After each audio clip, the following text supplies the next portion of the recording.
இன்னும் உள்ள சொல்லிட்டு போ. உங்க பேர் சொல்லிட்டு சொல்லிட்டு போ. அப்படி வா மூஞ்சி சொல்லிட்டு.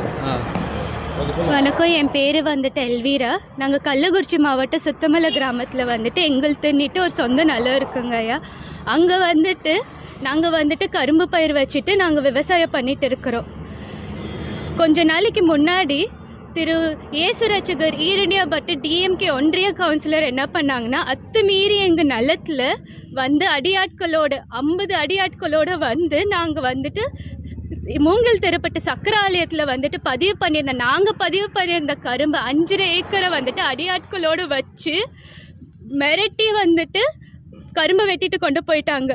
நாங்கள் இதை கூறி வந்துட்டு நாங்கள் வந்துட்டு புகார் அளித்து அது விசாரித்து வந்துட்டு எஃப்ஐஆர் போட்டுட்டாங்க. எஃப்ஐஆர் போட்டுட்டு நேற்று சாயந்தரம் 6:30 மணிக்கு நான், எங்கள் அம்மா, எங்கள் அக்கா, எங்கள் சித்தி, நாங்கள் 4 பொம்பளை மட்டும்தான் இருக்கிறோம்.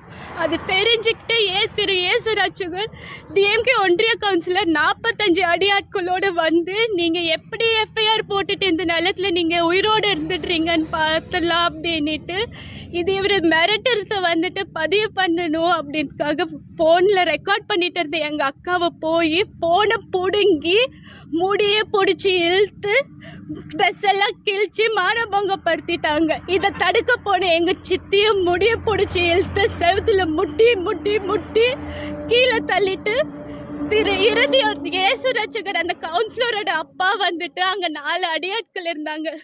திரு கோலாஸ் அவர்கள், கர்ணன், அப்புறமா வந்துட்டு இவங்க சார்லஸ், மணிகண்டன், அவங்க கிட்ட இழுத்து போடுங்க, நான் பொட்டச்சி தானே 2 பொண்ணுங்களை வந்துட்டு 10 நிமிஷம் கொடுங்க, இங்கே இழுத்து போடுங்க, நான் 10 நிமிஷத்துல என் ஆம்பளத்தனத்தை காட்டிட்டு 10 நிமிஷத்துல நான் என் பிள்ளைய கொடுக்கல, நான் பார்த்துக்கலாம் அப்படின்னு இழுத்து அவளை இது பண்ணுறாங்க. நாங்கள் உள்ளே இருக்கிறோம், எல்லாம் வந்து வீட்டுக்குள்ள வந்து இழுக்கிறாங்க, இழுத்து போட்டு இது பண்ணுறாங்க. எங்களுக்கு என்ன பண்ணுறதுன்னுட்டே தெரியல. அவரு இப்படியே தான் சொல்றாரு, நீங்க எஃப்ஐஆர் போடுங்க, எது வேணாலும் பண்ணுங்க, என் மேல நீங்க ஒன்றும் பண்ண முடியாது, நான் இந்த ஏரியா கவுன்சிலர், எனக்கு பதவி இருக்கு,